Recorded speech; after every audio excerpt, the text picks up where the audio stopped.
good afternoon, fellow constitutionalists. Welcome to the Free-4-All-Friday edition of the Dan Clements Show, a Christian political talk show.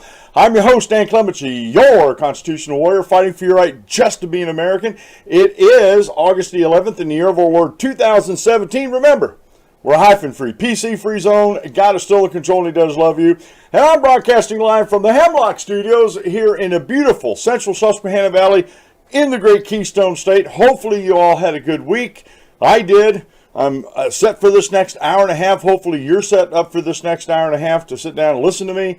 I just want to take a second out because I was checking everything on my dashboard on Blog Talk Radio, and we are still averaging over 300 listeners a day for the past month, which is something I haven't achieved for a while, and a lot of that is due because of Blog Talk Radio's the way they were counting things. They were not counting you folks, a lot of you folks downloading the episodes with a podcast aggregator that would be on your PC or your laptop or a notebook.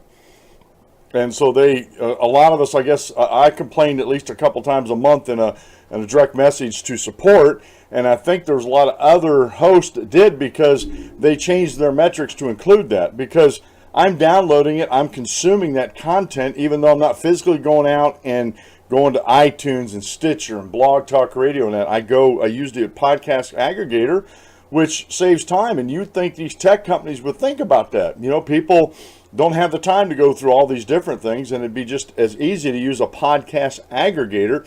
And I use one called G-Potter. It's an open source, and it's just like it says there, G-Potter. I download it. Works well with Windows 10s. I have never had a glitch with that working in Windows, and it's real straightforward. It's got a help section, but it's really straightforward how it actually works. But that's what I use. So I just want to thank everybody, and I have to do something here. OBS had an update on their on the OBS, the whole platform. It was a huge update, and here I'm pushing a lot.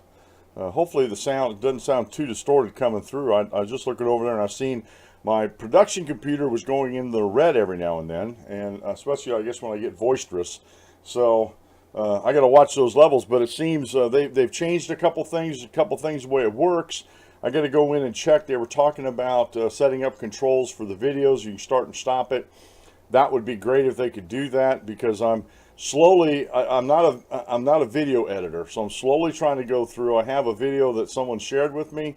They thought it'd be interesting on this person's take on the Google memo, and this person just, I don't think he read it. If he read it through the lenses of his ideological echo chamber and didn't get any of the points in it, misrepresented the whole thing. And so I wanted to make a rebuttal video for that, so I'm slowly going through and editing out the sections I want to rebut in his video, and also making sure there's no profanity. I just, since this is Free-for-All-Friday, I'm allowed to talk about anything I want, right? I just don't get it on YouTube. Now, I don't swear much. It's not saying I don't ever use profanity. There are times I get so mad and I lose control of myself that I'll let one slip here and there. It's not my habit to swear. It especially is not my habit to swear in front of women. It's not my habit to as a boss, to swear in front of my subordinates, my employees. And I see these big YouTubers and smaller YouTubers out there just letting the profanity fly. And to me, that's not very professional. I'm sorry. I have to say this. It's not very professional to sit there and have to use profanities. You know, to me, that tells me you have a limited vocabulary. I'm not saying you're stupid, but you just have a limited vocabulary, or you're just lazy and don't want to use your big words. And I've always been of the mind, if you can't say something without using profanity, well, don't say it at all. And so you have to actually go through some of these videos that they're making these points that really need to be rebutted. But you have to also make sure that you're actually cropping out. I don't even like bleeping out profanity. I need to crop out the profanity. So I'm slowly working at that, and hopefully with these new controls that OBS is putting on there, I'll be able to go through and make these a little easier, you know, actually like I'm doing this live stream. Some people might be wondering why I don't edit this live stream. Because it's a live stream. I don't see the point in editing a live stream.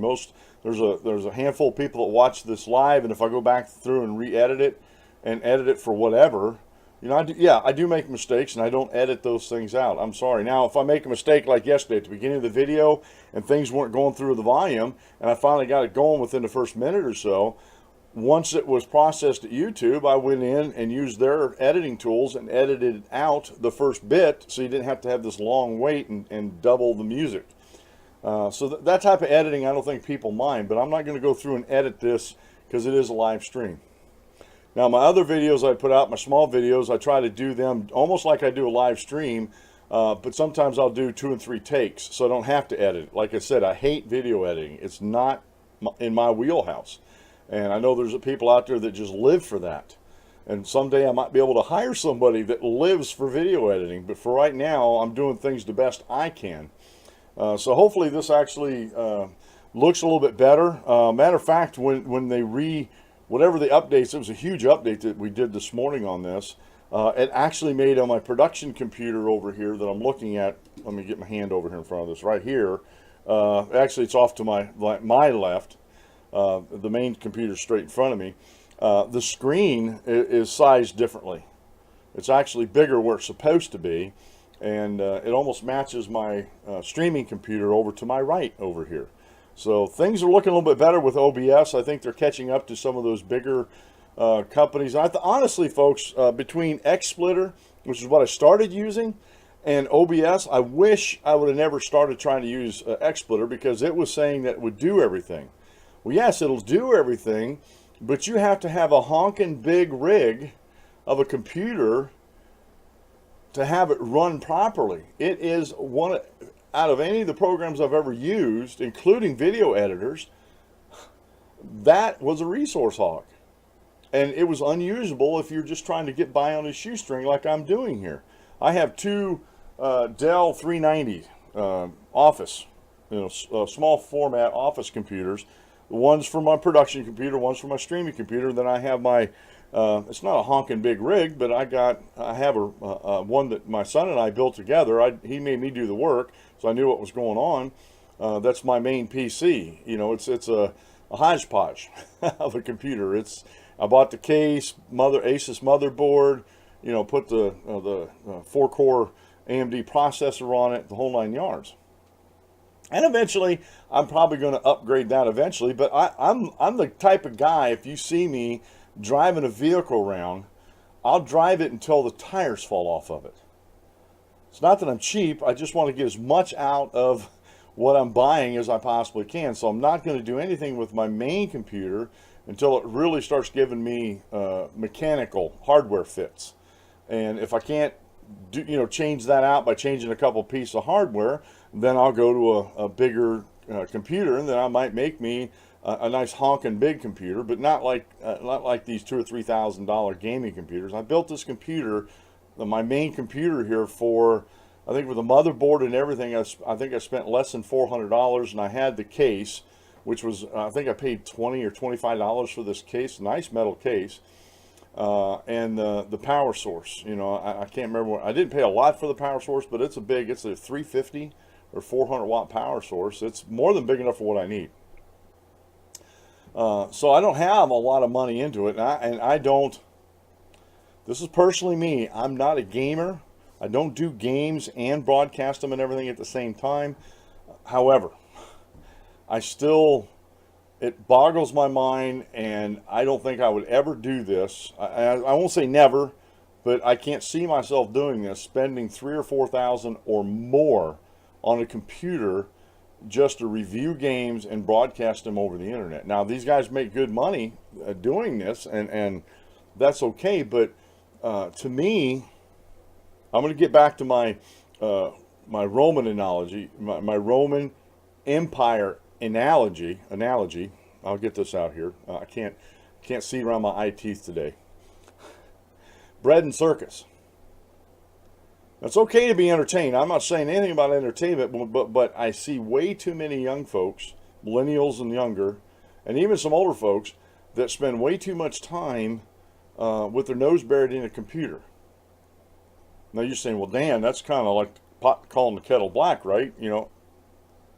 And honestly, yeah, I spend between, and I figured out, I average around maybe 8 to 10 hours a day working on the show.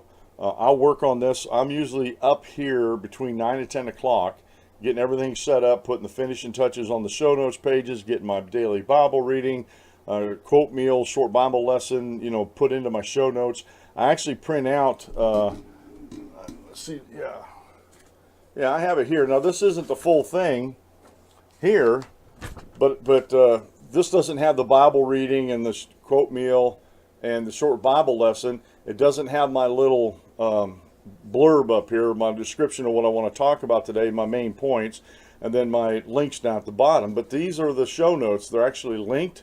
I go out and read the articles. I put them in a Word document. I put the URL at the bottom of the Word document, and then I save that to a dated folder for this episode. This episode is 862, and then I go over and copy the title of it over onto my show notes page, and put the who it's by, what publications it's from, what date it's published on, if they have a date, and then I put a link on that. So when I copy and paste that over into like the DanClementShow.com or over my YouTube or something like that, then especially my show notes page, I don't have to go back through and redo the URL links. They come straight through, so I do that once.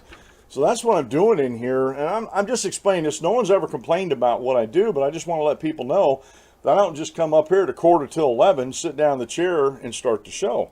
I'm constantly reading articles and doing research. So from between 9 and 10 o'clock in the morning, I will go till,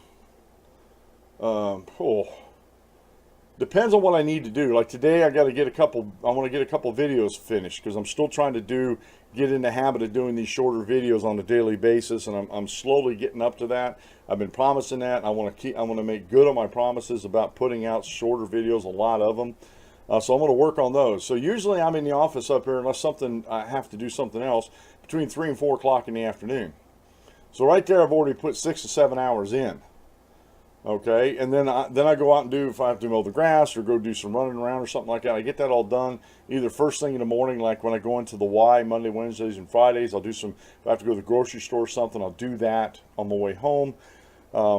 And then in the evenings when I sit down on my recliner and relax a little bit, I watch a little bit of TV, and then I'll pull my laptop over on my lap. I have a nice wooden board that fits right in between the arms of the recliner. It sits on my legs, which I'm thinking about getting a laptop stand, one that they build for that. But anyway, and then I have my laptop sitting on this little metal cooler.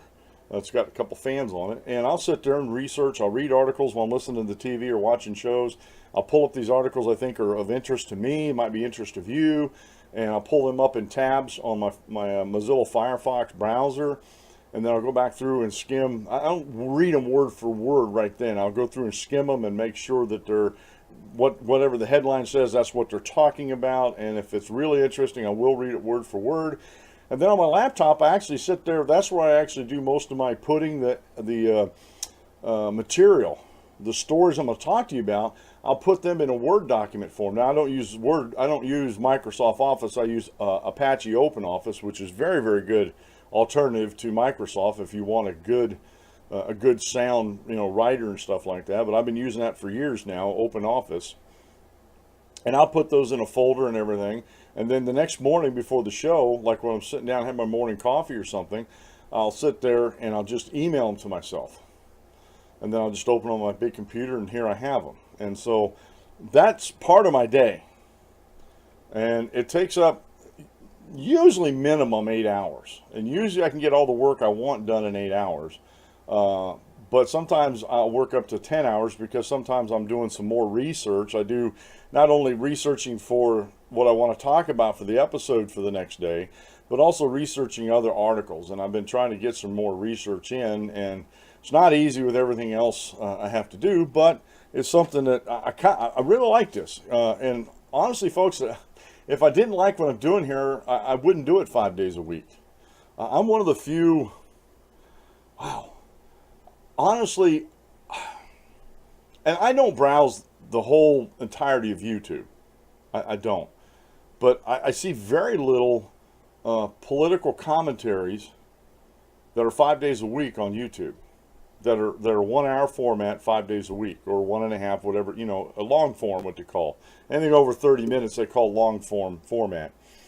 And I do this for a couple reasons. One, because I have a sizable Blog Talk Radio audience. For me, 332 a day for no advertising, all word of mouth, and not pushing things out like I should have been years ago. I don't think it's too bad. Now I've really gotten been hammering hard on what's called Socialcaster, and it's I paid for the program. It's an online. I paid for it, and it's like in a forever type thing. And basically what I do is I go and set up all my social media that I can actually send messages, like Twitter messages or Facebook and stuff like that. And I set all these links up in there ahead of time, and then I can just go through and do, I do 11:45 and 11:59 on telling folks about the show. And I'm going to expand that. Next week I'm going to start expanding that a couple times during the day, just to get more exposure, especially in the evenings. I'm going to start broadcasting on Facebook and Twitter and stuff in the evenings, and hopefully get more eyes on it. But that's another time saver there, that I can set that up ahead of time. I do some of this work on Saturdays, setting up my Socialcaster and some other stuff on Saturdays, setting up the new episodes as far as the putting them into queue on YouTube and Blog Talk Radio. Make sure I got at least a week or so ahead, so I don't have to worry about that during the week. And so I'm just letting you know that I'm not. Again, I'm not just coming in at 11:45, putting on the headphones, waiting for you guys, waiting for everything to pop up, and then we get into the show. I do try to put a lot of work into it. I could put a lot more into the research in my articles than I do, but again, I'm limited on my time. I really am, because there's a lot of things I have to do pre and post production, and it takes a lot of time to do this, and you got to give credit where credit's due. I'm not patting myself on the back for this. I'm just saying, when you're going on YouTube and you're watching some of these videos, even the shorter videos, especially ones with a higher production quality, where they go in and edit things out, and like I said, I just do a retake. I'm like, it doesn't cost me anything but time. I just do a retake. If something happened and I really messed up and really got off track, I'll just quit that and start over again, and try to get it done in a take, so I don't have to do that editing that I don't like to do. So hopefully that comes out in the end product. But you got to remember, the creators on YouTube or anywhere else, they do put a lot of time in what they're doing. So don't take it for granted. Don't take them for granted. The only ones I know that do a lot of these in the RV area, like full-time RVers and stuff like that, a lot of those are impromptu. They videotape their day, they videotape where they're going, and they edit things together. It's not scripted or anything. And trust me when I tell you, I do not have a teleprompter sitting in front of me reading off a script for this program. Now, it would be nice if I had a teleprompter, and someday it'll happen, when I can put my articles up there and read them off, so I'm looking at you, the audience, and not not act like I'm looking away here, which I am. I'm not acting. I am looking away over here at a monitor off to my right-hand side to read these articles, because you just can't do everything that's the way you want it to do it when you're a one-man show, folks. You got to make sacrifices, and hopefully they're not too big a sacrifice as far as quality or entertainment for you folks. All right, let's see what we're going to go to today. Bluehost. Look, folks. Almost everybody, not everybody, but there's a lot of folks out there that have a web presence. And whether you have a blog, or you're trying to sell something, or you're doing a radio show like I'm doing, or whatever it is, you need a hosting service. And one of the best ones I found by far is Bluehost. Very inexpensive. They got a back-to-school savings starting, and it's still going on at $2.95 a month. You get a free domain, you get free site builders. You get one-click WordPress installed. Trust me, folks, when I tell you, WordPress is the bomb. It is the bomb. I mean, I used to use Joomla and go in and maintain my own site with Joomla. And the only time I ever needed a webmaster or something really messed up and I didn't know what was going on, they have to come in and fix it. Folks, you don't have to do that with WordPress at all. Really good stuff. Plus, they also have 24/7 support over at Bluehost. So if you like what you hear on the Dan Clemens Show and you want to support the show and you just can't let go any money, that's fine. This is a tight economy. It's getting better. It is getting better, but it is still kind of a tight economy. This is an easy way. If you want to start up your own hosting service, or your own website, go to bluehost.com at the danclemenshow.com at the top of the page. Click on that, and they are one of my affiliate sponsors. Matter of fact, I automatically became one of their affiliates because I use Bluehost, and I'm telling you, I have never had a problem with Bluehost with my website at all. Okay, today's daily Bible reading comes from the book of Acts. This is a rather long one, but I like this one here because there's a very teachable moment in here. Acts chapter 15, verses 36 through 41. Now, this is where Paul and Barnabas are talking about going back out on the mission trail and checking out the churches that they planted. After some days, Paul said to Barnabas, "Let us return and visit the brethren in every city in which we proclaim the word of the Lord and see how they are." Barnabas wanted to take John, called Mark, along with them also, but Paul kept insisting that they should not take him along, who had deserted them in Pamphylia and had not gone with them to the work. And there occurred such a sharp disagreement that they separated from one another, and Barnabas took Mark with him and sailed away to Cyprus, but Paul chose Silas and left, being committed to the brethren to the grace of the... let's start that verse again. Paul chose Silas and left, being committed by the brethren to the grace of the Lord, and he was traveling through Syria and Cilicia, strengthening the churches. Now, the one thing I want to point out here is between Barnabas and Paul, they were fast friends of the, in the Lord, missionaries. They worked a lot together, and they decided they're going to go back through. And for whatever reasons, and this is speculative, but for whatever reason, John Mark left the work on the first missionary journey and went back, I believe it was to Jerusalem or that area, back to Israel. And Paul didn't think too much of that. Of course, Paul didn't have a family that we know of, like John Mark had, or like some of the other apostles or missionaries that were going out with him. So there arose a pretty sharp dispute. But the one thing I want to point out here, even though there was a sharp dispute over whether they're going to take John Mark or not, it wasn't like, well, I'm just going to unfriend you and we're never going to be friends again in the Lord, between Barnabas and Paul. That didn't happen. That didn't happen. And they didn't agree to disagree. They said if they couldn't agree on this one issue, which is not a biblical issue, folks, this is an issue of opinion. And there's no sense of splitting the church or just destroying a Christian friendship over an opinion. And so Barnabas took John Mark and Paul took Silas, and that's how they reconciled it. And they went away on their own little areas that they were going to. They split up the work and they headed out. Now, I see far too many people today that get hung up on their opinions. If you don't listen to my opinion, then I'm going to just disown you or unfriend you on Facebook or block you on Twitter or block you on YouTube or fire you from Google. That's what we've been talking about this week. There's a lot of good lessons, folks, that we as common everyday folks could learn from Scripture. You ever heard of the thing called the bell curve? Actually, I don't know what I got myself into, but I actually bought the paperback of that. It wasn't very expensive because I wanted to read it, because some people I respect said, and to order to understand the way things are today, in society and that, this is a good book to read. I didn't realize it was a 900-page book. It's called The Bell Curve. And I'm telling you now, and I've said this in just a vastly different amounts of ways that I can say this, that God has always been ahead of the curve. Always has been. Always will be. And if people would just get into the New Testament and read the New Testament without any biases and let the Word of God speak to you, a lot of the issues we have going on today would disappear. A lot of them would just evaporate and go away because of the way the Bible wants us to treat each other. It's as simple as that. Today's quote meal comes from Charles Swindoll. Nothing under God's control is ever out of control. Amen. Amen.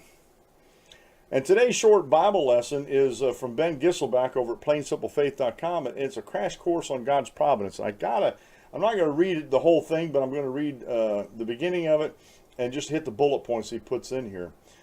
There's some confusion about God's providence. To be frank, I don't quite understand it that well myself. That is not to say, however, that the Bible doesn't lay out some parameters in our understanding of providence. However, we understand God's providence, we need to make sure it is in harmony with God's Word. Consider the following principles regarding the providence of God. I'm just going to name the principles. I'm not going to read through them. This will be a good thing for folks to go through and read. First, God will never providentially operate in a way that is contrary to His nature or His Word. In other words, He's not going to violate His Word to act providentially. Two, God will never providentially operate in a way that violates man's freedom of choice. Third, God's providence must be distinguished from God's miracles. And that's a good section to read because too many people today are confused and that miracles are still happening today. Just like my daughter, I had people say that, it was a miracle that my daughter was healed, right? Or it was a miracle that this happened or that happened. And as I look back on that, I don't see it was a miracle. I see it was God's providence at work. There wasn't anything miraculous about, and I want to be careful about this, there wasn't anything miraculous about my daughter's surgery and the way she recovered and everything from it and the success of it. I believe God brought the things together providentially at the time they needed to come together to get the job done. And if you don't know the story, I'm not going to go through the whole story, but we were originally going to have the surgery in the spring, but the physician, the neurosurgeon we had, developed Lyme's disease. And so we had to put the surgeries off till the fall. But in that intervening time, the FDA and hospitals had approved another procedure that would help my daughter. If she'd had it done in the spring, she wouldn't have had this other procedure done, and the surgery may not have taken care of all the seizures. So I look at that as God's providential care.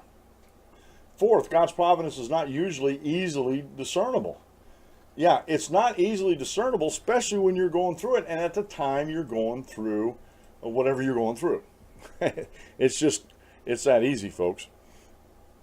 And it's amazing if we really sit down and take a minute to look at God, look backwards with 2020 and see how God has worked in our lives. It's very hard to see providence working as you're going through, especially difficult situations. But in hindsight, to me anyway, the providential hand of God is very clear in hindsight. If you said take your biases out of the way and take your misunderstandings about God's Word and the Bible out of the way, you can see God's providence. Oh my. Whew. I talk a lot, don't I?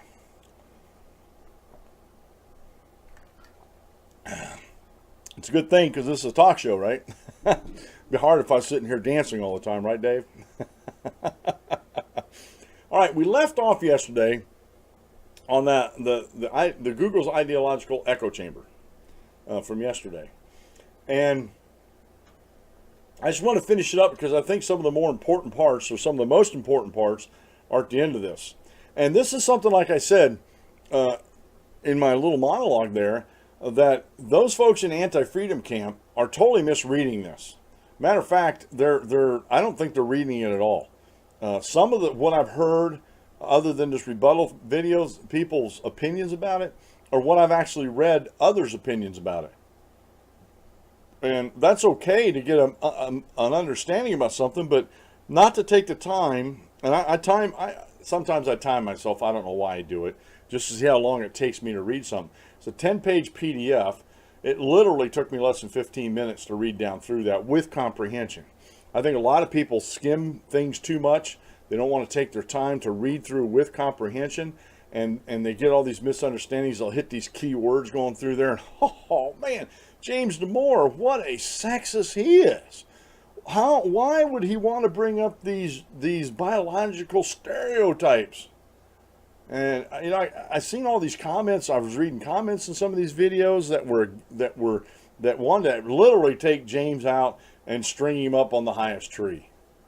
I mean, how is that for diversity in ideas, folks? These folks These people out there are all about diversity, but they haven't a clue what it means. And they may have a dictionary definition of diversity, but if you look at how they do things in real life, they don't have a clue. They do, especially the folks at Google. Oh, we got this diversity VP, this Danielle person, and I'm like, I was listening to her statements, and I was like, oh, and it, honestly, folks, and this is just me. These other folks do what they want. If I was working for a company and they brought in somebody, like Danielle, and I'm not dissing her at all, I don't know her, but I listen to her words, and I started hearing this stuff coming out of a diversity VP, or VP of diversity and other, is a long title. I would be looking for another job. I really would. I'm not going to stand for that. Now, I'm not about sexism in the workplace. I'm not about discrimination in the workplace whatsoever. I look at people, first and foremost here in America, I look at them as Americans. And secondly, I look at their merits. I don't care what their gender is. If they can do the job and they have good references and the references check out and they say, yeah, this person's I'll just pick on dispatching. Yeah, this dispatcher, and I'm going to say women here in this example, that yes, she has a very firm understanding and a good relationship with drivers, but she's tough on them. She makes sure the job gets done. And that's what I would like to hear, whether it's a man or a woman. Because there's a couple guys in my office that were dispatchers that weren't very forceful with the drivers. They were letting them get away with things because they didn't want confrontation. And I'm like, you can't do that. We're running a business here.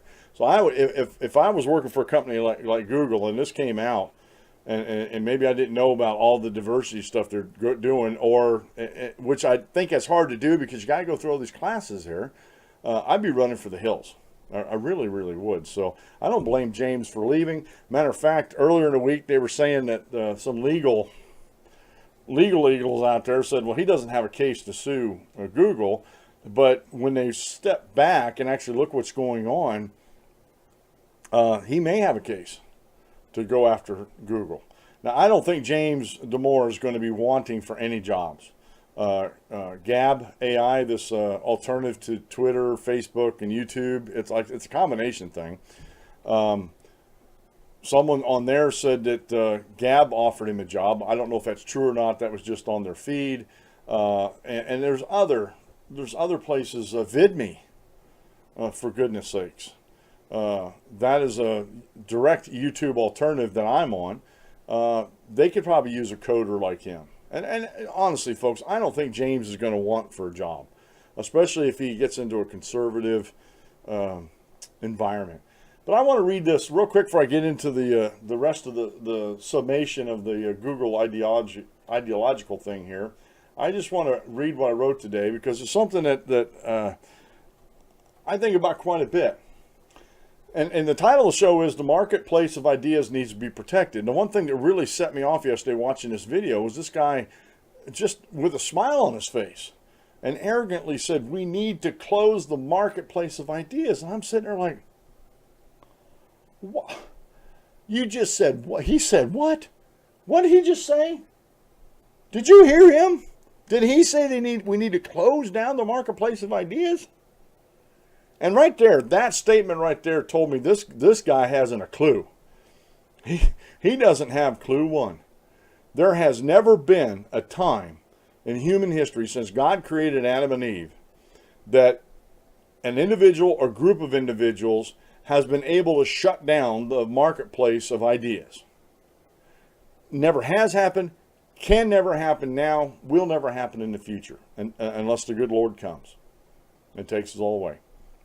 But shutting down the marketplace of ideas, I could not believe this guy said this. And he is, in the old vernacular, he's a leftist liberal. But he's totally anti-freedom. That statement right there puts him directly, squarely in the center of the anti-freedom camp. There's no doubt in my mind about it when someone makes a statement like that. Last week I've seen a lot of controversy over the Google memo. I put meme in there. Good thing I'm reading over this again. I did it once already and still ain't got it right. Google's Ideological Echo Chamber from both the freedom and anti-freedom side of the spectrum. Freedom folks thinks it's about time the tech industry was called out in its anti-freedom biases. And the anti-freedom folks decries the science that James Damore is pointing out about the differences in the two genders. And folks, to be fair to James, that's all he did. He said these are biological differences that are not disputed. And and again, I think a couple times in our reading yesterday, he said he's not saying that there's not some women out there do better than men in these traditionally male roles, but he said on average, again, we don't govern by the fringes. We just don't. We don't govern on the edge of things. We govern for the mass. But anyway, some of the anti-freedom folks on YouTube are claiming that this is a sexist memo, and James needs to be fired and never held a job again. And that's another thing. It's a lot. He should never be employed again with these type of ideas that he has. America's going to crumble if he gets a job again. Oh, man. I'm going to have to find my safe space if he gets a job. Anyway, a lot of how the anti-freedom crowd characterizes the memo seems to be coming from the echo chamber. And this is very important because we talked about this yesterday and has no basis in fact. Some have even called for the marketplace of ideas to be shut down. Done away with, shut down. And again, this is coming from the echo chamber. They're reading this memo. Honestly, I don't even think they read the title of it. And they're in this echo chamber, and there's nothing getting in or out of this, or not getting in. There's nothing getting into this echo chamber that does not already exist in the echo chamber. And this is where they're coming from. This is this confirmation bias where they have a goal in mind or an end already stated. Now they're going to gather and cherry pick the facts that fit that narrative. And this whole narrative stays inside this echo chamber. And if you know anything about an echo chamber, nothing gets out of it. Everything just bounces around inside of it. There's nothing new introduced. Once the echo starts, it's there. Boom, boom, boom, boom. It keeps going all over the place. And I go on to say in this little rant here, these anti-freedom folks who live in their own little echo chambers do not understand what the marketplace of ideas is. If these folks had any clue as to what real freedom and real liberty was, they would know that it can never be shut down nor controlled. We're talking about the marketplace of ideas. The anti-freedom folks in the tech sectors of our economy need to have a reality check. If they continue down this regressive path, they will find more and more of the freedom folks who work for them fleeing to companies who truly understand freedom and liberty, especially in the workplace. And this is what I warned about yesterday. If these companies that started off and were making money in the free market capitalist system continue down this socialism road that they're on, this diversity that's actually, according to James here and some of the things he said in here, is actually, the more I read it, the more I think about it, Google has broken the law when it comes to discrimination. They absolutely have. And I just wonder how far the government or the agencies are going to hold these folks to account. And there's actually, and I was watching the news this morning, there's actually a couple laws on the side of James out in California that's to protect people like this. So go figure, out in the anti-freedom California, they actually have laws that protect people who have that hold these ideas. They're not used very much, but this is something that especially tech companies, and this is why we're talking about tech companies, because of what goes on inside a tech company. Now there's no such thing as, there are coders who are female. I'm not disputing that. But if you look at the numbers, the vast majority of coders out there are male. And there's a reason for that. There's actually a biological, understandable, searchable, knowable reason for that. And James lays this out in his paper here. And he just, like I said, I think he totally understands this. I think he totally gets it. And I think Google's the one that doesn't get it. Google's the one that doesn't get it. So we have here his suggestions. Well, now, what can they do about all this? And this is something like I said, some of these conclusions he has here are very poignant, and I think are very good. And this whole memo, to me, I've read it a couple more times now. It's very well thought out. The young man knows how to outline things, and he puts forth his arguments in a coherent way that can be understood by everybody. And that's why I have a hard time understanding how these anti-freedom folks out there, especially on YouTube and in the blogosphere all over the place, and mainstream media and everything, I have a hard time understanding why they get it wrong, because it's so easy to read, so easy to understand. And again, it's because they're looking through the lens of their echo chamber, and they can't see the forest for the trees. They really can't.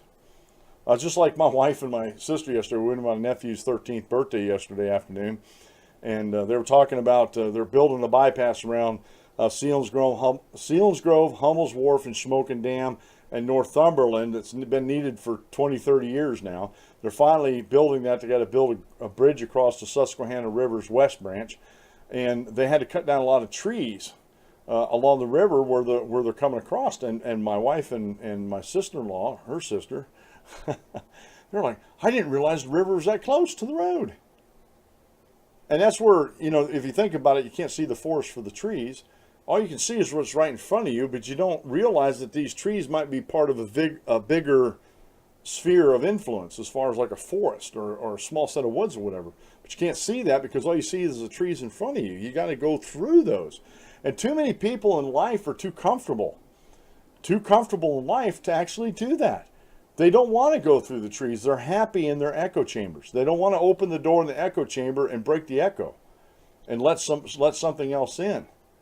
There's a lot of people that don't want to do that. And the older I get, the more I research this and read about these things, it's more about, one, control. I mean, there's a myriad of reasons why, but one's control, and I think the other one, besides the control, is laziness. I was talking to Tom about about healthcare and compassion and stuff like that. He said, "Well, you freedom folks have no compassion at all." And I didn't go back after that term there, no compassion at all. I should have went back and said, no, we have compassion. We just don't have fake, phony government compassion like you have. Most conservatives have, and not all, but most conservatives, and even there are a lot of, and I'm going to go back to the old paradigm. There's a lot of liberals out there that have individual compassion. I know them. I know them, and they do have. They support individual things, and they not only physically but financially, time-wise, the whole 9 yards. So there's a bunch on each side. But when you are solely just the government should be doing this and individuals have no place in that, I put you firmly into anti-freedom, because what you're telling me is I can't do charitable work because the government is the only one that can do it, and they're the ones that have the money to do it. And the only reason why they have the money to do it is because of the free market system created the wealth in order for them to confiscate, in order for you to feel good about your fake, phony government compassion when it comes to people. All right. Now, hopefully you noticed, I know Blog Talk Radio is not going to see any of this unless you got a special device on there. But I should have done this yesterday, and I didn't do this. If you're watching on YouTube, I forgot that I could do this when I set up this article in a PDF on my desktop. I forgot I could put a picture-in-picture here. I apologize for that, but yeah, I got it up here today so you can see me. I do have my Hawaiian shirt on. It's Hawaiian Shirt Friday, my personal tradition for when I'm working, and I do work every week and every Friday. Kind of actually look a little bit like Tom Selleck, don't you think? I might be a little more handsome than Tom Selleck, but don't tell anybody about that. All right. Folks, there is no conceit in my family because I got it all, right? All right. James goes on. He gets down to this suggestion section, and this is getting down the last couple of pages of his memo. I hope it's clear that I'm not saying that diversity is bad, that Google or society is 100% fair, that we shouldn't try to correct the existing biases, or that minorities have the same experience of those in the majority. My larger point is that we have an intolerance for ideas and evidence that did not fit a certain ideology. When he talks about the biological difference between a man and a woman, and he points out genders, How dare he? Oh, we're a gender fluid society, some people think. I think they need to go have their heads examined, but that's my opinion. Biologically, and we're talking about the norm. We're not talking about the fringes. We're talking about the norm. Biologically, there's only two genders, a male and female. Whatever you think is immaterial. What your body's actually saying is what you are. And that's what he was pointing out in here. Just this idea that there is a biological difference. And again, the Bible is well ahead of this on the curve, on any bell curve or anything you want to say about it.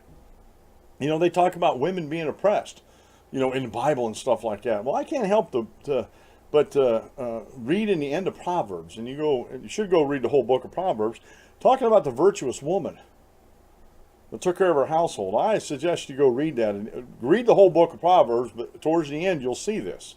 And a lot of things in the Proverbs, if you just apply to your daily life, you'd be a lot happier and a lot better off. But this woman worked her backside off. She worked her fingers to the bone for her family. And the Bible calls that virtuous. And she didn't only just do it in the house. She went out in the marketplace and did it also. Took care of her husband, took care of her kids.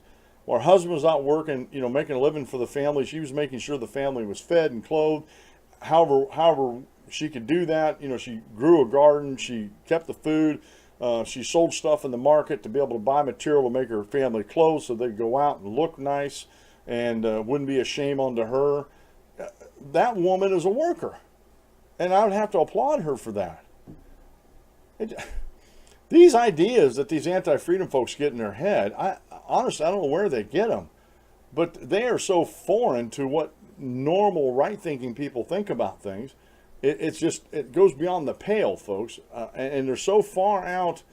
I won't even say left or right field. They're just so far past the ballpark that you can't even hardly see them. And so, to me, that just makes them irrelevant, because they are not arguing from an evidence standpoint like James is doing here. James laid out his argument. I think he did a very good job of doing it, and he wasn't besmirching anybody. He was laying out the evidenced argument for what he was saying here. He goes on to say, I'm not also saying that we should restrict people to certain gender roles. I'm advocating for quite the opposite. Treat people as individuals, not just another member of their group. Tribalism. Oh, amen. Preach it, Brother Ben. Preach it. Treat people as individuals. Our country was created on that basic idea that the individual is sovereign, and that individuals have always come before the states, have always come before businesses, have come before anything. And I know within my bones that evolution is not true, but even, and we'll just, for the sake of argument, let's say, you know, you take on this hand creationism and this hand evolution, creation and evolution. Doesn't matter which one you believe in for this argument only. People always came before states or governments or businesses or anything, no matter which one you believe in. James gets it. And this is one of the reasons why I do the show, to make people understand that you're an individual. You have certain rights that cannot be taken away from you, that are given to you by God. And three of the basic ones is life, liberty, and pursuit of happiness. And that you should be allowed to make all the choices you want in your life, as long as you're not aggressing or harming somebody either in your life or outside of your life. And I don't want to get into all the nuances of that, but folks, James gets it right. Treat people as individuals, not as a member of their group. I think there's been a lot of societal damage done in this country and other countries throughout the world when we don't treat people as individuals and look at them as individuals and look at their merits instead of, well, you're part of this group or you're part of that group. Over in, I think it was Kenya, just had an election, or Zimbabwe just had an election, excuse me. And they're still, to this day, 2017, dividing themselves along tribal lines. And they're fussing and fighting over the election now over there. Of course, they're fussing and fighting over the election down in Venezuela. And a lot of this has to do because they don't treat people as individuals. They treat, like Maduro and some of these other dictators around the world, they treat folks as a part of a bigger group that they can control, manipulate, and profit off of. And don't ever tell me there's no such thing as profit in socialism, because there is. It just isn't the way you think it is. All right. My concrete suggestions are: 1, demoralize diversity. And this is a key point here. And like I said, this summary, what his summation here, his suggestions, I think he's spot on these things. Demoralize diversity. As soon as we start to moralize an issue, we stop thinking about it in terms of costs and benefits, dismiss anyone that disagrees as immoral, and harshly punish those we see as villains to protect the victims. And this is exactly what the anti-freedom crowd has done. They try to put a morality on everything that they're doing, whether it's homophobia, whether it's Islamophobia, sexism, racism, socialism, whatever it is. They try to moralize it and say, well, this is a moral issue, and we should take the moral high ground on this, and yet it really isn't. It's not a moral issue. It's more an issue of opinion that can be bolstered by evidence and fact. That's what's most important. Another point: stop alienating conservatives. And this is what I was saying here just a little bit ago. If they continue to alienate conservatives, they're not going to have a lot of the folks that do the grunt work that doesn't mind doing that, because that's just the way they're wired to do that, like men. Viewpoint diversity is arguably the most important type of diversity in political orientation, is one of the most fundamental and significant ways in which people view things differently. And I'm all for diversity of ideas. I really am. Air those bad boys out. If you got an idea or a position, it needs to go public and be scrutinized. And you need to be able to stand up to if your position is true and correct and workable, you need to be able to stand up and support that with evidence and facts. And if you can't, you need to go back to the drawing board. And even after you go back to the drawing board, if it cannot be supported and doesn't work, you need to abandon it. But diversity is good when it's on ideas. It's not so good when you're dealing with human beings, because of the discrimination that comes along with it. In highly progressive environments, conservatives are a minority that feel like they need to stay in the closet to avoid hostility. We should empower these with different ideologies to be able to express themselves. Alienating conservatives in both non-inclusive and generally bad is both non-inclusive and generally bad business, because conservatives tend to be higher in consciousness, which is required for much of the drudgery and maintenance work characteristic of a mature company. Confront Google's biases. I mostly concentrated on how our biases cloud our thinking about diversity and inclusion, but our moral biases are farther reaching than that. I know that by breaking down Google's scores by political orientation and personality to give a fuller picture into how the biases are affecting our culture. Another one: stop restricting programs and classes to certain genders or races. These discriminatory practices, and this is where he gets into it, and I think this is where Google's going to get in huge trouble about this. And I think they're already, like I said, the California Labor Board, I think, is looking into this as of today. These discriminatory practices are both unfair and divisive, instead of focus on some of the non-discriminatory practices I outlined. Have an open and honest discussion about costs and benefits of our diversity programs. Discriminating just to increase the representation of women in tech is as misguided and biased as mandating increases for women's representation. And I love this argument here, folks. In homeless, work-related, and violent deaths, prisons, and school dropouts. Did you know the homeless population out there by far is male-dominated? I mean, far and away more males are homeless than females. Okay, so he points these things out. Oh, if you're going to have diversity, then have diversity everywhere.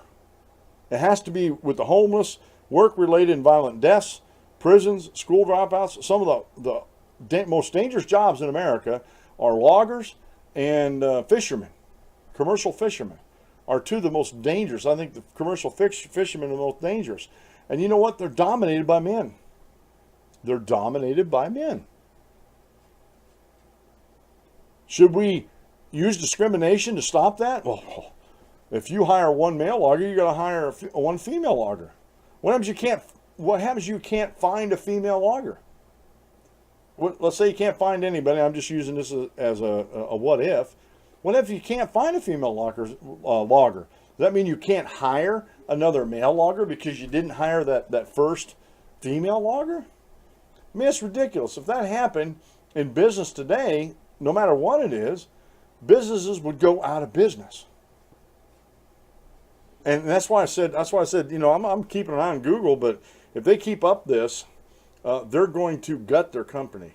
And if they gut it to a certain point, they will not recover no matter what they do. And then maybe some conservative-minded CEO or business person will come in and buy them out and actually do the company right and make it better than what it ever was. Never know. There's currently very little transparency into the extent of our diversity programs, which keeps it immune to criticism from those outside its ideological bubble or echo chamber. We didn't know. Honestly, all the reactions I'm seeing, nobody knew about this at all. Google's keeping it under wraps. And James Damore sort of took the lid off the cookie jar here. And everybody's looking in at it. And quite honestly, and then this is the funny thing is, this is one of the things the lamestream media should have been doing but wasn't. These are knowable. Even this diversity thing inside Google is knowable because they have to put, they're a publicly traded company and these documents are public. Think about that, folks. These programs are highly politicized, which further alienates non-progressives. I realize that some of our programs may be precautions against government accusations of discrimination, but they can easily backfire since they incentivize illegal discrimination. You got to discriminate against somebody to make everybody equal. Focus on psychological safety, not just gender, race and gender diversity. We should focus on psychological safety, which has shown positive effects and should hopefully not lead to unfair discrimination. What happens, folks, and this is a good point that he brings out about psychological safety. What happens when you have a company like Google or anybody else that gets in this diversity stuff and starts picking and choosing these folks and actually discriminating against somebody? And I'll just use myself as an example. This was an example when I got out of the Navy of somebody knew somebody higher in the company than I did. Ashland Oil, where my mom and stepdad worked, I was trying to get on the river barges on the Ohio River. I came out of the Navy. I was an engineman, and they were looking for somebody as an engineman and a deckhand. Now, deckhand work isn't that hard. It's real easy to learn. The diesel part of it, the mechanics, is harder than that. And there was only 2 candidates for the opening, and the other candidate was out of the Army. And he was not a mechanic or anything. He was just out of the Army. And I knew through a friend at church, a man that went to church, he was high up in Ashland Oil, and he knew folks in Ashland Oil. But this guy, I come to find out later, knew folks that were higher up than him, and he got the job. And to this day, I still scratch my head about this. I'm like, you got one guy that is eminently qualified for the position. They were looking for somebody to work in engineering, but also do deck work. I had all my diesel qualifications and auxiliary equipment qualifications from the Navy. I thought I'd be a good fit for that. But they hired this guy simply because he knew somebody more important than I did. And he wasn't hired on his merits. And to this day, I still scratch my head about that.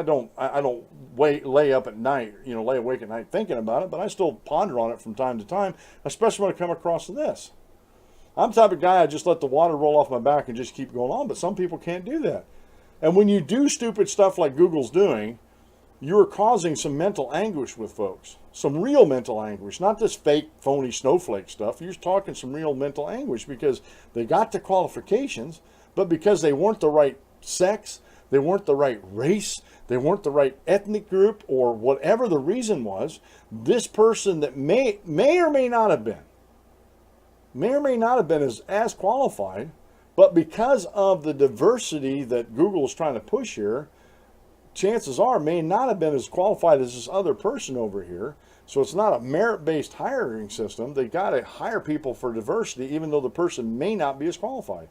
That makes people scratch their heads. What did I go to take all the schooling for if I can't use it? If somebody that is lesser in skill and ability and knowledge gets the job just because they're part of a protected group. These fake, phony, protected groups that have been set up out there. Think about that for a second, folks. De-emphasize empathy. I've heard several calls for increased empathy on diversity issues. While I strongly support trying to understand how and why people think the way they do, relying on effective empathy, feeling another's pain, causes us to focus on anecdotes, favor individuals similar to us, and harbor other irrational and dangerous biases. Being emotionally unengaged helps us better reason about the facts. That's enough said about that. It's okay to have empathy for somebody, but don't let it control your very being. It has to be a part of the whole, not the whole in and of itself. Prioritize intention. Our focus on microaggressions and other unintentional transgressions increases our sensitivity, which is not universally positive. Sensitivity increases both our tendency to take offense and our self-censorship, leading to authoritarian policies. Speaking up without the fear of being harshly judged is central to psychological safety, but these practices can remove that safety by judging unintentional transgressions. Like walking up to a group of people and using pronouns him and her, or his and hers, whatever. You know, and that in today's vernacular would be an unintentional microaggression. You might have somebody in that crowd that is gender fluid, or doesn't identify a woman that identifies a man, or vice versa. That's an unintentional microaggression. And matter of fact, I hate that term microaggression. You know, this is one of those things, well, did I aggress against this person or not? And I tell folks, with me, you're not going to have, if I aggress against you on purpose, you're not going to have to ask that question whether this was a microaggression or not, or if it was some type of aggression. You're pretty well going to know that you were aggressed against. And I think for the vast majority of the population out there, that is true also. You won't have any questions about whether you were aggressed against. This microaggression stuff is just, it's made up, fake, and phony. You know, because someone wants to be part of a protected group and you're microaggressing against me, so therefore I have an excuse to try to control your behaviors and your thoughts. Microaggression training incorrectly and dangerously equates speech with violence, and it isn't backed by evidence. And this is the big, he talks about evidence a couple times through there. It's not backed by evidence. And it isn't. If I say something to you, it's not violent. Even if I say, you know what, and you're like, you know, I ought to punch you in the mouth, you know. And even if I don't even raise my fist, if I'm just standing there, man, I just ought to punch you in the mouth, but I don't advance to you or nothing, maybe I even backed up and walk away from you, that still isn't violence. Me saying I ought to punch you in the mouth is not a violent act. Now, if I say I ought to punch you in the mouth and you start laughing or something and I haul off and cold cock you, then that's an aggression. That's an actual aggression, folks. Be open about the science of human nature. And this is the biggest downfall of political correct diversity in America and throughout the world. Be open about the science about human nature. They take human nature out of the equation. They take, and this is something that the anti-freedom folks do a lot, they discard the humanity of the individuals completely, because they're looking at groups, looking at protected groups all over the place. Once we acknowledge that not all differences are socially constructed or due to discrimination, we open our eyes to a more accurate view of the human condition, which is necessary if we actually want to solve problems. How many problems has this PC diversity crowd actually solved? Zero. None. Nada. Not a one have they solved. And why haven't they been able to solve that? Because they don't understand the human condition. They disregard the science of human nature. Reconsider making unconscious bias training mandatory for promo committees. We haven't been able to measure any effect of our unconscious bias training, and it has the potential of overcorrecting or backlash, especially if made mandatory.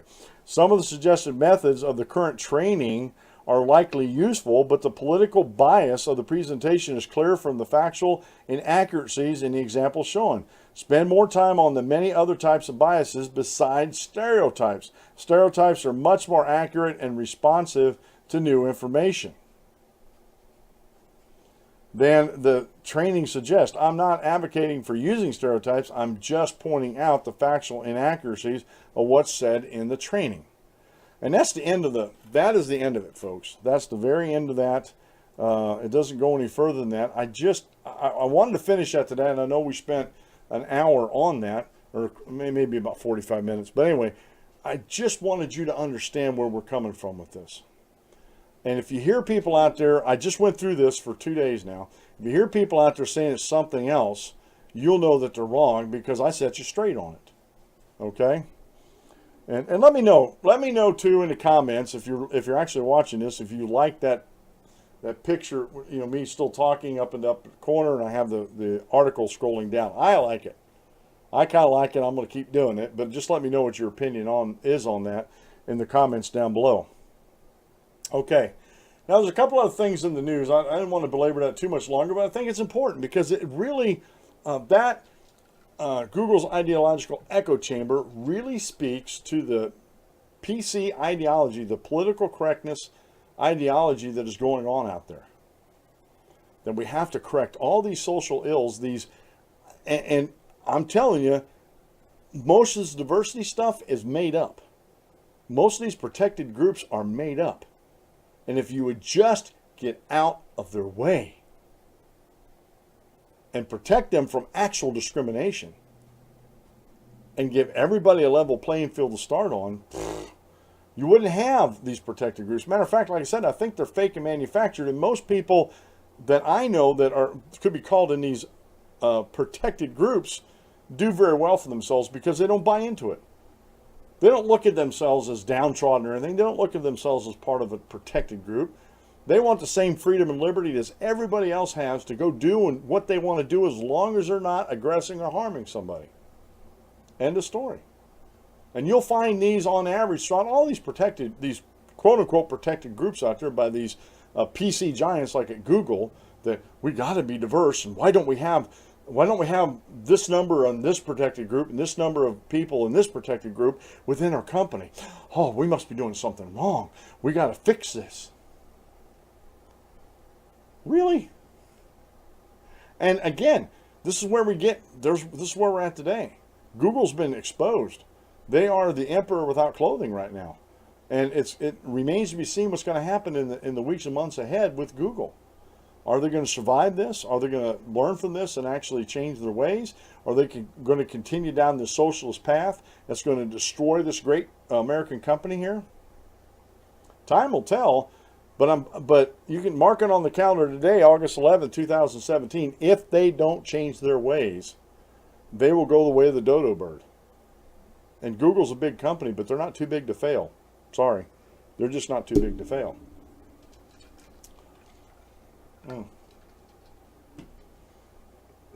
All right. There's a lot of things I have I'm not going to be able to get to because I only have like 20 minutes left. There's a good article you need to go read. It's called The Soft Despotism is the Unique Threat to American Liberty. And this goes right along with what we're talking about with Google. What Google does in their company, and I joke about this to my family, that when my son was home and I talked to other parents with their kids there, that I'm a benevolent dictator in my house. That's the way I run my house. I'm a benevolent dictator. But I can't take that outside my four walls. And it's not that that is a bad thing, being a benevolent dictator, because I'm over a certain group. But you know what? I think I have a God-given responsibility to train my children in the way they should go, to protect my family, and to raise them in the knowledge of the Lord, and to raise them in truth and facts. You know, just that simple thing, even outside of God's Word, although, like I said, my Christian walk colors everything else I do in life, they need to be shown right and wrong. They need to be shown the fallacy of political correctness. And I think it's up to the family to actually do that. I think it's actually up to the dads to make sure that gets done, whether they're doing it or their wives are like homeschooling and stuff like that their wives are actually doing that. Because there are consequences to our ideas and there are consequences to our actions. And so this is a good article by Joey Clark over at fee.org, the Foundation for Economic Education. Soft despotism is the unique threat to American liberty.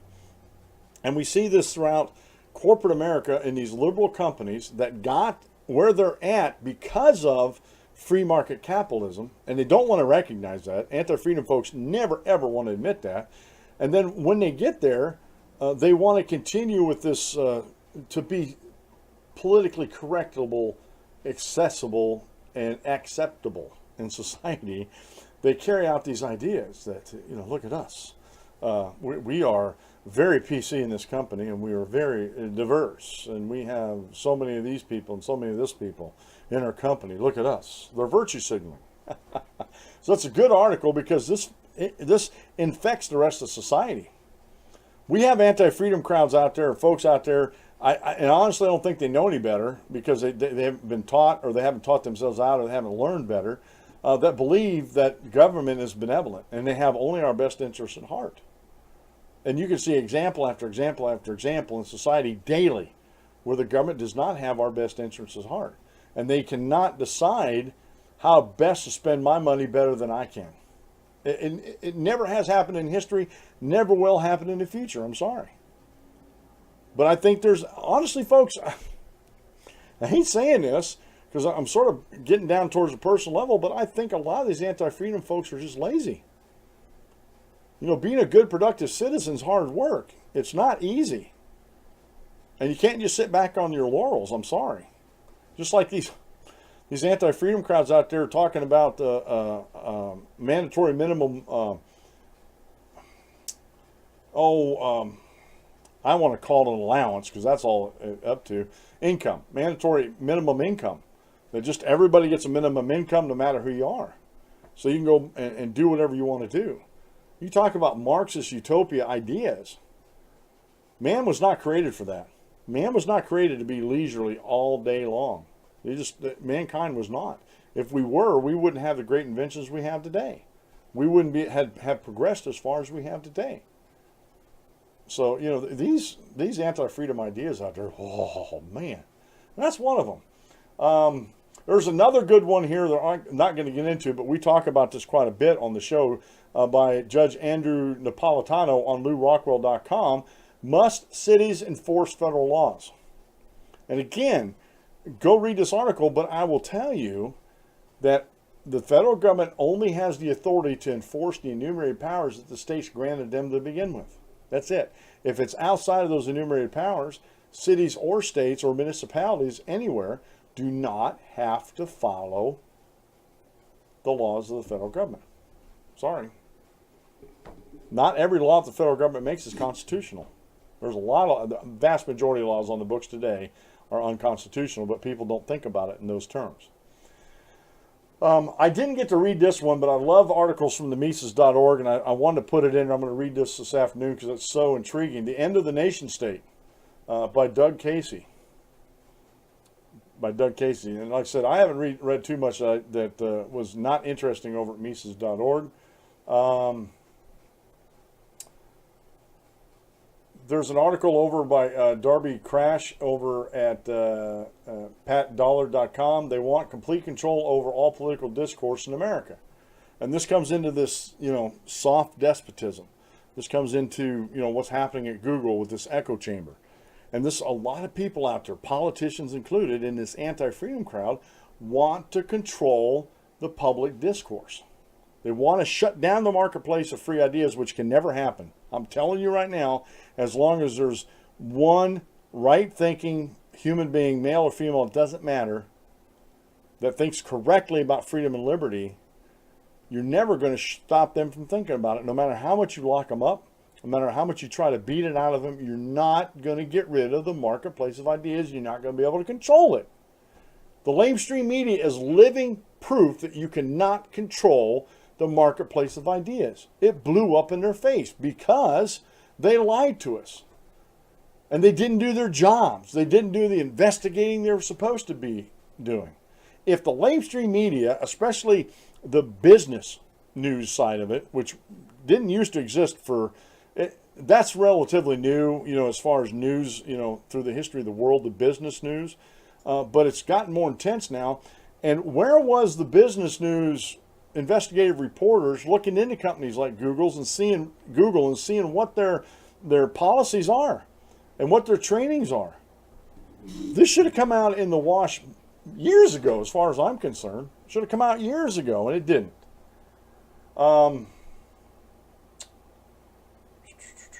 This is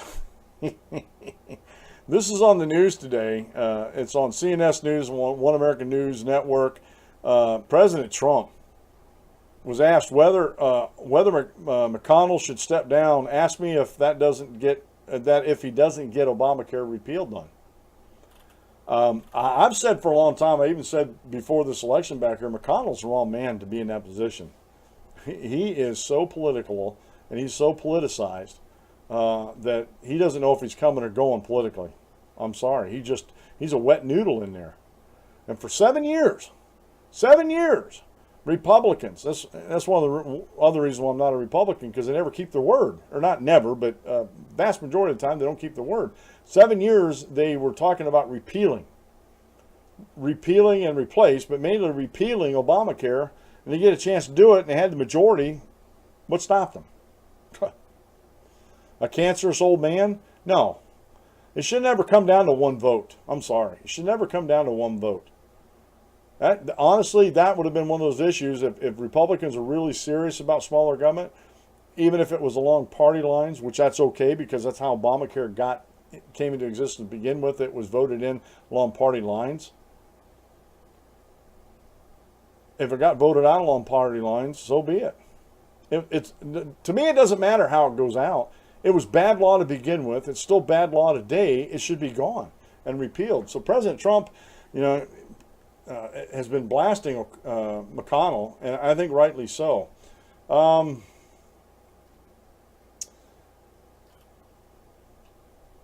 haven't got into this yet too much research. I was really dealing with this Google thing because it was interesting to me because it speaks to me because James gets a lot of things right in there. I don't agree with a couple points, but those are minor points that I wouldn't throw. If I was a friend of James, I wouldn't throw my friendship away over those couple minor points.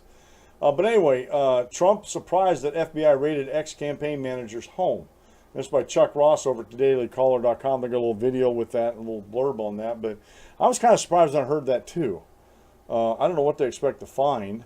And I'm still waiting for a grand jury to be impaneled for Hillary Clinton and the emails and stuff. Matter of fact, I think it was in yesterday. Oh no, this show today.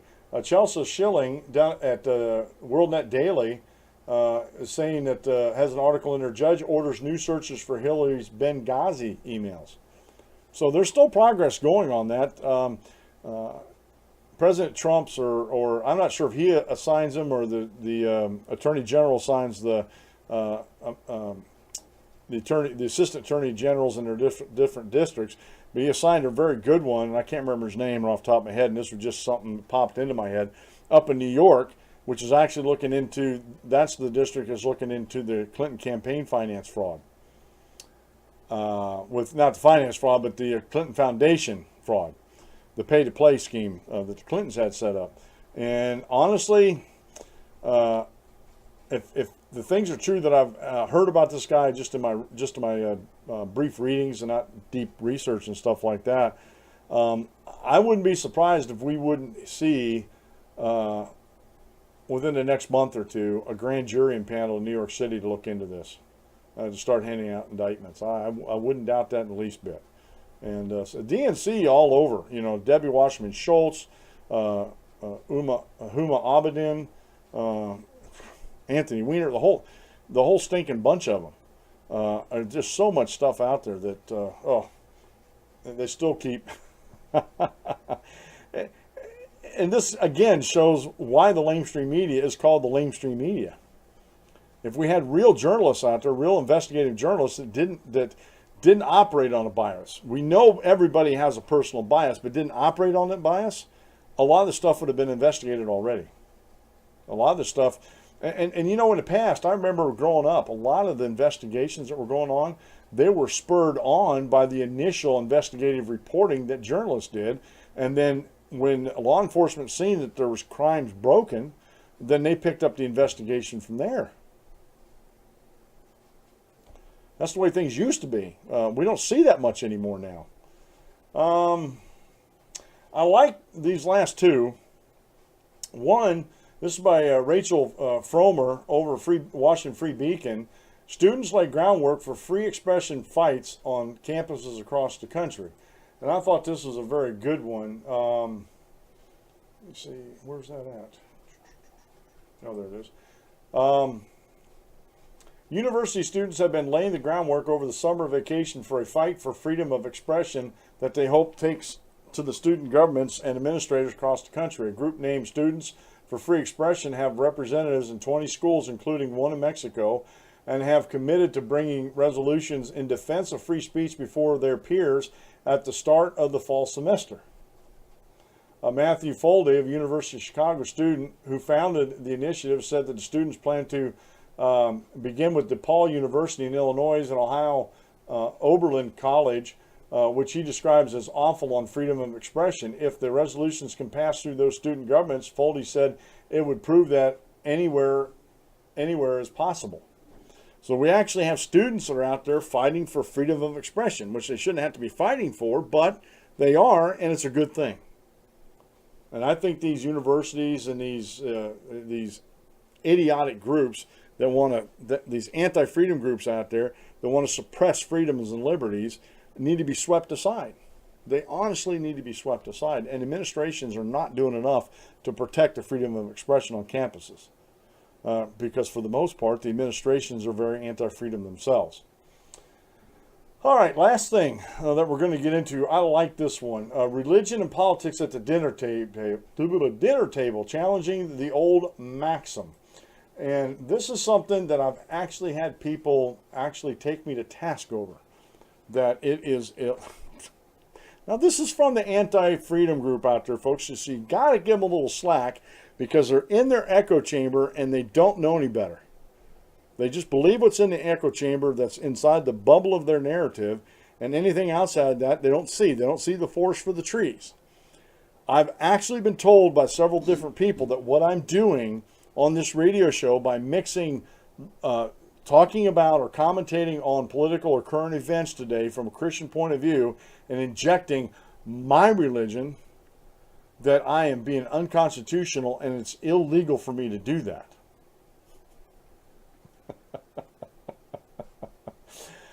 I asked them to please go back and read the First Amendment again, and then after they read the First Amendment, go and read the Declaration of Independence, which is the spirit of the Constitution, and then go back and read what the framers thought about the First Amendment, about freedom of speech and association and stuff like that, and tell me if your statement is totally erroneous. I laugh every time I think about it because it's such idiocy, and these people that I'm talking to claim to be educated, well beyond what I am. I'm a high school graduate. I graduated like in the lower third of my class in high school, but that didn't stop me from learning more. The school structure just wasn't what I liked, and I had to take classes I didn't like, and some of them I wish English and grammar, that kind of stuff, I kind of wish I'd paid more attention to, but I'm slowly catching up on that. But these folks are supposed to be educated and know better. They ain't got a clue. They just ain't got a clue. Anyway, an old maxim has it that we should never discuss politics or religion at the dinner table. I recently spoke with someone whose family had resisted that maximum for years, but who felt forced to adopt it in the months leading up to last year's presidential election. The woman, a grandmother, told me how her children, and their spouses gather annually at an Independence Day celebration. In the past, their conversations were inevitably turned to politics. Though her views differed from those of some of her relatives, she valued the exchange as a source of insight into her loved ones' beliefs and their reasons for them. Yet, with the advent of the 2016 election season, as our national discourse grew increasingly volatile, she chose to institute a new rule for her family gatherings. All political discussions was off limits. Yet, I sympathize with my friend's decision. No one wants to invite the ravages of our political square into our family relationships. In the months since last year's election, I've spoken with a father whose daughter disinvited him from her family's Thanksgiving celebration on account of his political views. I spoke with a person whose cousin in her mid-20s berated her grandmother for her voting practices before hanging up the phone. In a climate like this, it's no wonder that my friends, the grandmother, decided to play it safe and banning her family practices of political discussion altogether. Better to leave Pandora's box closed and on the shelf. And yet, we should not lose sight of what is lost through the decision to ban political discussions. Family discussions about sensitive topics are important. In an age of increasingly marked by incivility, we need places where we can learn or relearn to practice the practice of civil disagreements. And I'm going to stop reading there. Go read that article. It is very, very good. And this is the problem. A lot of people do not even allow politics to be discussed in their family. And yet, politics controls, or is a part, I won't say controls, but is a big part of our lives. And yet, in the safest place we could be, in my benevolent dictatorship realm inside my walls, if I do not allow this type of safe discourse and sit there and talk to them, not yell at them, not berate them, but actually air out these ideas and put forth arguments why they are good or why they're bad in this safe environment, that's why we're at where we're at today.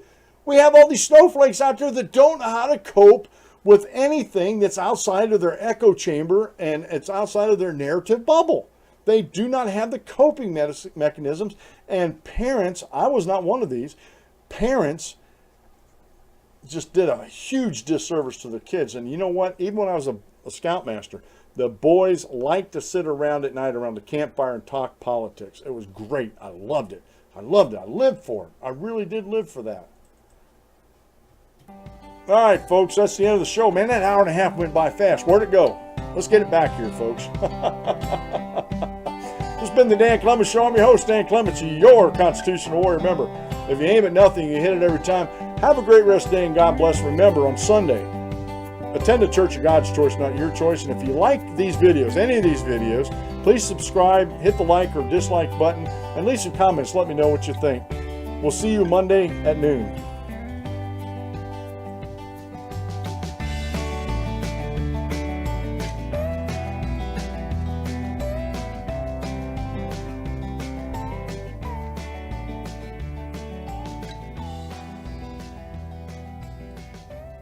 Thank you for using Blog Talk Radio.